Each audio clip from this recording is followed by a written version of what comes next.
हाँ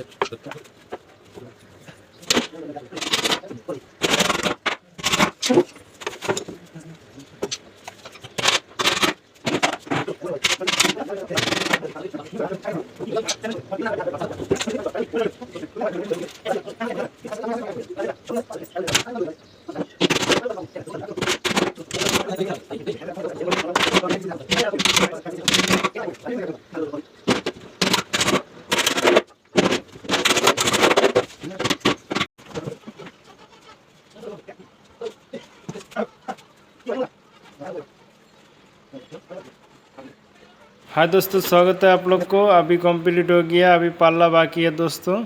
देखिए ये जो बोर्ड है ना, इस तरफ इसको हम हटा देंगे। और ये जो कैबिनेट है इसमें पीछे भी गिलास लगेगा, सेल्फ भी गिलास का होगा। सामने वाला पाला जो वो लकड़ी का होगा और नीचे वाला बोर्ड का पाला होगा। दोस्तों काम पूरा ख़त्म होने के बाद में और एक वीडियो आपके लिए बनाएंगे हम। ये जो ड्रायर है ना, इसको वीडियो आपको पहले में दिया है। दोस्तों मेरा वीडियो अच्छा लगेगा तो सब्सक्राइब कीजिए हमारे चैनल और लाइक शेयर कमेंट कीजिए दोस्तों प्लीज़। वीडियो बनाने में बहुत तकलीफ होता है।